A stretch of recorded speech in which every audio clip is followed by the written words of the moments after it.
By challenging the audience's preconceived ideas, you're capturing their attention and setting up the unique insight you'll be delivering.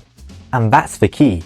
You need to deliver and deliver it with authority. Many people feel nervous about public speaking because they think, I'm not an expert on this topic. Who am I to be giving this talk? That's the wrong way to approach it. You don't have to be an expert on the entire topic.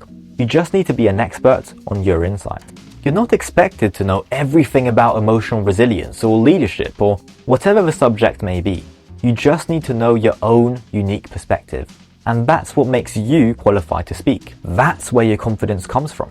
Another source of anxiety is the fear of forgetting your speech. But this often comes from trying to memorize too many facts or points that don't feel like they come from you. When you anchor your speech in your personal insight, however, you have something solid to guide you. Even if you forget a line or miss a bullet point, your insight is your northern star. It will help you find your way back because it's your own ideas, you can't forget it. Now, when we practice public speaking, we often focus on getting the words right. Did I say everything perfectly? Did I remember all the points? But that's not what really matters. You can stumble once or twice, that's fine. What's important is how the audience connects with your message. So when you practice, don't just ask for feedback on whether you made any mistakes or your body posture. Ask questions that help you understand how your message is landing with your audience. Ask them, what new perspectives did you take away from this? What parts of the speech resonated with you the most? Were there any points where you zoned out or lost interest? These questions will help you refine your speech and make sure it's connecting with the audience in the way you intend.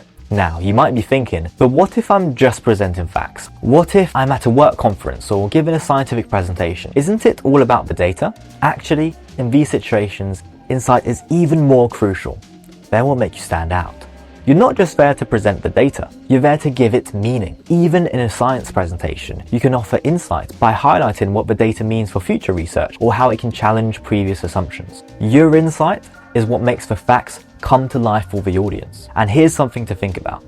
Everything we've talked about in this session, the way I structured it, the examples I used, the way I introduced the ideas, are all techniques I've been applying through this whole session. Think back to the introduction. I began by challenging the common mindset about public speaking, asking you to think differently about the way you approach it. Again, this wasn't just to grab attention, it was to introduce my insight and anchor the entire session around the new perspective that public speaking is about delivering truth and insight. Every single point I talked about aligned with that central insight, and I thought about what you, the audience, would take away from this talk. So in a way, this session itself is an example of how you can use these techniques in your own public speaking. The tools I've shared with you today are the same ones I've used to deliver this session. I hope today has helped you shift the way you think about public speaking. It's not about perfection or memorizing every point. It's about delivering insight, connecting with your audience, and leaving them with a truth they can take with them. You have your own unique perspective, and that's what makes you a powerful speaker. Thanks for watching.